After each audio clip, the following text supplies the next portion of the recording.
এই মহারাষ্ট্রের বারামতিতে যে বিমানটি ভেঙে পড়েছে, যাতে মৃত্যু হয়েছে অজিত পাওয়ারের, এটি লিয়ার জেট 45 সিরিজের বিমান। 2023 সালে এই একই সিরিজের বিমান ভেঙে পড়েছিল মুম্বাই বিমানবন্দরে।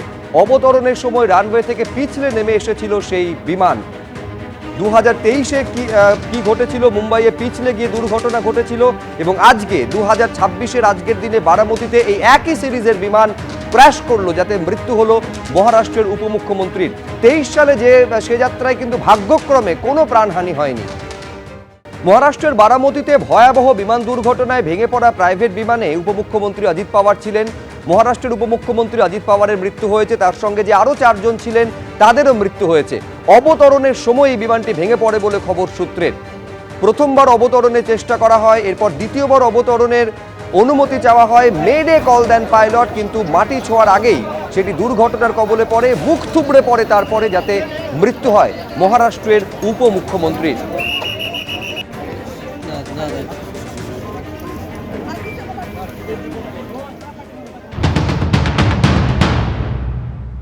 এটা সেকেন্ড টাইম ল্যান্ড করতে এসে এটা রানওয়ে সাইডে ক্র্যাশ হয়ে যায়। তখন এখানে বোঝা যাচ্ছে যে আর যেটা আমরা দেখলাম ওয়েদারটা আমাদেরকে আরেকবার দেখানোর দরকার আছে, যে ওখানে কুয়াশা ছিল কিনা, কুয়াশা ছাড়া আর কোনো ওয়েদারের কোনো প্রবলেম ছিল কিনা। বাট যেটা আমরা নেট চেক করে দেখলাম যে ওয়েদার ঠিকই ছিল। তো ওয়েদার যদি ঠিক ছিল, তখন সেকেন্ডবার ল্যান্ড করতে আসছে, তো সেটা একটু অস্বাভাবিক লাগছে আমারও, যে সেকেন্ডবার কেন আসছে। অনেক সময় হয় কি, প্রথমবার যেহেতু এটা রানওয়েটা ছোট ছিল, রানওয়ে 1700 মিটার্স, মানে 1.7 কিলোমিটার এটা রানওয়ে। তো সেটা একটু মানে যখন ধরুন কলকাতা এয়ারপোর্টের রানওয়ে, সেটা 3.5 থেকে 4 কিলোমিটার, জাস্ট যদি আপনি কম্প্যারিজন করেন। তো সেই এতে সূত্রে এটা এক ছোট রানওয়ে, যেহেতু এটা লোকাল ছোট শহরের মধ্যে এটা স্বাভাবিকই হয়, ছোট রানওয়ে থাকে। তো তখন হয় কি, কখনো যখন ল্যান্ড করতে আসে, যদি একদম রানওয়ের সামনে, মানে একদম প্রথম থেকেই ল্যান্ড করতে হয়, কখনো কখনো আমরা এটা মানে কি বলে, এক্সপিরিয়েন্স পাইলটেরই এটা হয়ে থাকে, এটা নর্মাল।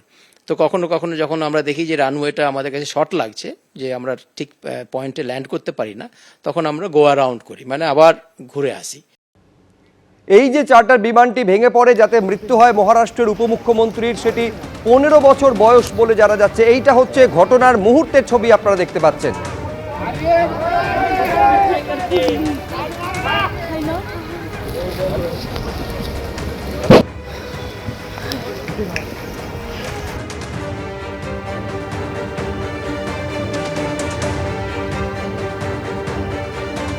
ম্যাপের মাধ্যমে আপনাদের সামনে তুলে ধরার চেষ্টা করছি। মুম্বাই থেকে রওনা দিল সকাল 8টা নাগাদ, এরপর 8:45 নাগাদ বারাণসীতে একেবারে ল্যান্ড করার আগের মুহূর্তে যান্ত্রিক ত্রুটি সম্ভবত বুঝতে পারেন পাইলট, এবং প্রথমবার অবতরণে অসুবিধা হওয়ায় দ্বিতীয়বার অবতরণের অনুমতি চান, মেডে কল পাঠান, কিন্তু অবতরণের অর্থাৎ ল্যান্ড করার আগেই মুখ থুবড়ে পড়ে এই বিমান, যাতে মৃত্যু হয় মহারাষ্ট্রের উপমুখ্যমন্ত্রীর। এখন এই দুর্ঘটনা ঘটলো কিভাবে, বা প্রাথমিকভাবে কোন কোন সম্ভাবনা খতিয়ে দেখা হচ্ছে, জানবো। বিজেন্দ্র সিংহ আমাদের প্রতিনিধি রয়েছেন। বিজেন্দ্র, দেখো সুব্রজিৎ, যে সিকোয়েন্সগুলো এখন অব্দি উঠে আসে, সেটাতে আমরা জানতে পারছি কি আজকে কুয়াশা ছিল, অনেক ফগ ছিল পুনে এবং বারামতির এরিয়াতে, ভিজিবিলিটি খুবই লো ছিল, এবং যখন বারামতি এয়ার স্ট্রাইপটাও ভিজিবল খুব একটা ছিল না, সেখানে নাইট ল্যান্ডিং এর ফ্যাসিলিটি নেই। পাইলট যখন প্রথম অ্যাটেম্প করে ল্যান্ডিং এর জন্য, ভিজুয়াল একটা সমস্যা ছিল, সেক্ষেত্রে ল্যান্ডিং এর সফল হয়নি। সেক্ষেত্রে রাইট টার্ন নিয়ে আবার পাইলট পেছনে চলে যায়, কিছু হাইটে যায়, আর সেকেন্ড অ্যাটেম্প যখন নেয় কি তাকে আবার সেকেন্ড অ্যাটেম্প করে সেখানে ল্যান্ড করতে হবে, এবং তখনই কিন্তু তার সন্দেহ হয় কি কিছু একটা ডিফিকাল্টি হচ্ছে। সে সময় মেডে কল করে, এবং মেডে কল করার পরেই কিন্তু ক্র্যাশ হয়ে যায় ঠিক রানওয়ের একটু ওপরে। মনে করা হচ্ছে কি এটা প্রায় 250 থেকে 200 ফিট উপরে যখন ছিল এই জাহাজটি, সেখান থেকে ক্র্যাশ ল্যান্ড হয়েছে, এবং তারপরে কিন্তু গ্রাউন্ডে যখন পড়ে যায় জাহাজটি, সেই সময় ব্লাস্ট হয়। সেটার মধ্যে স্থানীয়রাও বলছেন কি পরপর ব্লাস্টের হয়, সেখানে আগুন বেরিয়ে আসতে তারা দেখেন সেখানে, এবং তারপর এই ঘটনার এই মুহূর্তে প্রাথমিকভাবে এটাই এখন স্কেচ তৈরি করা হচ্ছে। তবে কেন এই ব্লাস্ট হলো এবং কেন এয়ার ক্র্যাশ হলো, সেটা আনুষ্ঠানিকভাবে হয়তো তদন্ত করে জানা যাবে, কিন্তু প্রাথমিকভাবে এই সিকোয়েন্স অফ ইভেন্টসগুলো ডিজিসি এর কাছে এসছে। 5 জন যারা ছিলেন আজকে সকালে 7টার সময় মুম্বাই এয়ারপোর্টে সূচিত করা হয় কি এই ফ্লাইট এখান থেকে যাবে বারামতি এবং সেই পারমিশন চাওয়া হয় 7টার সময় টেক অফের জন্য। 7টার সময় সেখানে টেক অফ করে সেই ফ্লাইট এবং 8টা 45 নাগাদ পৌঁছানোর কথা ছিল বারামতি এবং সেখান থেকে আজকে কিছু কর্মসূচি ছিল অজিত পাওয়ারের, সেটাতে তিনি যোগ দেওয়ার কথা ছিল। কিন্তু তার আগে ঠিক ল্যান্ডিং এর সময় কিন্তু এই অ্যাক্সিডেন্টটা হয়েছে এবং ফার্স্ট অ্যাটেম্প্ট ফেল করে ল্যান্ডিং এ, দ্বিতীয় অ্যাটেম্পটে যখন করছিলেন পাইলট ল্যান্ডিং করানোর সময় সেই সময় ক্র্যাশ হয়েছে। এটা প্রাথমিকভাবে এখন উঠে আসছে। তবে কেন এই ক্র্যাশ এভাবে হলো সেটা এখন অফিসিয়াল রিপোর্টগুলো আসার পর জানা যাবে। কিন্তু যে কোম্পানি এই সার্ভিসেসটা দেয় সেটা দিল্লি বেস্টেড কোম্পানি, তাদের কাছে আরো 6টি এয়ারক্রাফট এই ধরনের রয়েছে এবং বিভিন্ন জায়গায় সেটা তারা চার্টার সার্ভিসে দিচ্ছেন। সেক্ষেত্রে তারা বলছেন এটাতে কোনো ত্রুটি ছিল না। কিন্তু এত বছর পুরনো একটা জাহাজ কি সমস্যা ছিল সেটা হয়তো তদন্তের পর উঠে আসবে। কিন্তু একটা প্রশ্ন উঠছে কি 15 বছর পুরনো ছিল, রিপেয়ারিং গুলো ঠিক ছিল কিনা বা অন্য কোনো সমস্যা ছিল কিনা সেটা তদন্তের পর উঠে আসবে। কিন্তু প্রাথমিক যে ভাবে দেখা যাচ্ছে কি ল্যান্ডিং এর সময় কিন্তু সমস্যাটা হয়েছে যখন মেড এ কল দেয় পাইলট এবং ফোর্স ল্যান্ডিং তিনি করানোর চেষ্টা করছিলেন, সেই সময় ক্র্যাশ হয় এবং 5 জন যারা ছিলেন 5 জনের মৃত্যু হয়েছে। বিজেন্দ্র, ধন্যবাদ।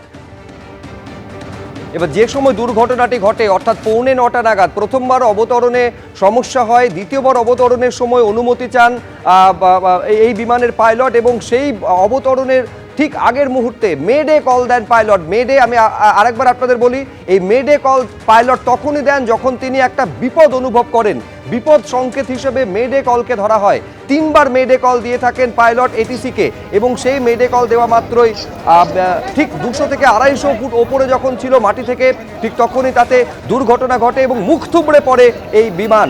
স্থানীয় বাসিন্দারা বলছেন, যারা প্রত্যক্ষদর্শী, পরপর মুখ থুবড়ে পড়ার পরই পরপর কতগুলো বিস্ফোরণ হতে তারা দেখেন, সেই শব্দ পান। যারা দেখেছেন ঘটনার মুহূর্তের সাক্ষী যারা, এমনই এক ব্যক্তির বক্তব্য এইখানে আপনাদের সামনে রাখবো। ये हमने देखा कि एयरप्लेन जब नीचे आया था ऐसा लग रहा था उसका क्रैश हो जाएगा ऐसा हम सोच रहे थे, तभी क्रैश हो गया।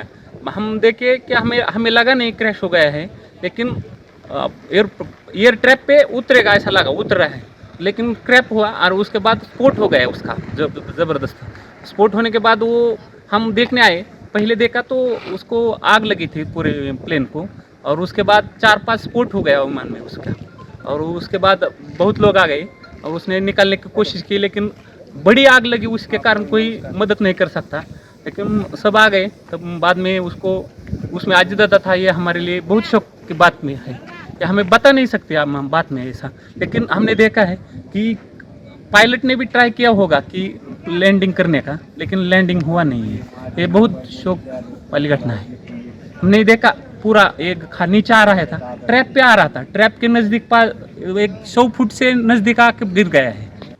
এখন সবথেকে বড় প্রশ্ন হচ্ছে বিমানটা দুর্ঘটনাগ্রস্ত হলো কিভাবে, কি কারণে ঘটলো দুর্ঘটনা।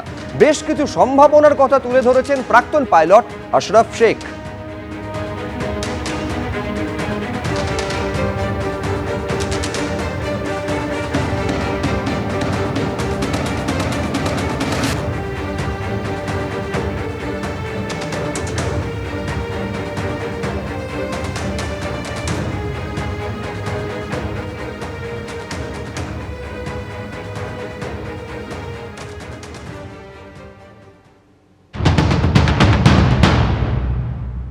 যদি এখানে যখন মেডে করেছে তখন আমাদের বুঝতে হবে কোনো এমার্জেন্সি তখন ছিল, যেটা হচ্ছে যে হয় ফুয়েল কম ছিল, তেল কম হয়ে যাচ্ছে, তো ল্যান্ড করতেই হতো সেকেন্ড টাইমের মধ্যে, তখন হয়তো ল্যান্ড করেছে। তো এগুলো আমরা ইনভেস্টিগেশনের মধ্যে আসার পরেই আমরা বুঝতে পারবো। তারপরে হচ্ছে যে একটা তো ইঞ্জিন ফেলিয়ার হতেই পারে, যে সেকেন্ড টাইমে ল্যান্ড করার সময় ইঞ্জিন একটা ফেল হয়ে গেল, বা হাইড্রোলিক ফেলিয়ারের হয়ে গেছে।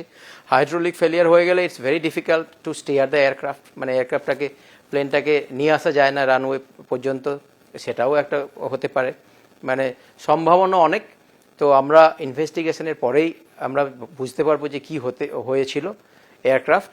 আর এই এয়ারক্রাফটের ট্র্যাক রেকর্ড খুবই ভালো, অলদো এটা 2010 বিল্ড, মানে 15-16 বছর পুরনো এয়ারক্রাফট, কিন্তু মেনটেনেন্স যদি হয়ে থাকে তো সেখানে আমাদের কোনো মানে ভালো মেনটেনেন্স যদি হয় সেখানে চিন্তা করার কোনো জায়গা রাখে না। এবারে আমরা ওই মেনটেনেন্স রিলিজ থেকে আমরা বুঝতে পারবো যে মেনটেনেন্সটা ঠিক করে হয়েছিল কিনা, আগের ফ্লাইটে কোনো গোলযোগ ছিল কিনা। যদি গোলযোগ থাকে তাহলে আগের যে পাইলট ওনারা লিখে যায় যে আমার অবজারভেশনে এটা প্রবলেম ছিল, তখন ইঞ্জিনিয়ার ওটাকে আবার সার্টিফাই করে, চেক করে, তারপরে চেক করার পরে সার্টিফাই করে তারপরে এয়ার ওয়ার্দিনেস সার্টিফিকেট দিলে তখন প্লেনটা আবার সেকেন্ড ফ্লাইটে যেতে পারে। তো এইগুলো এখন ইনভেস্টিগেশন করার পরেই আমরা একটা জায়গায় আসতে পারবো যে কিভাবে বা কেনই বা এই মর্মান্তিক ঘটনাটা হলো। এবিপি আনন্দ, এগিয়ে থাকে, এগিয়ে রাখে।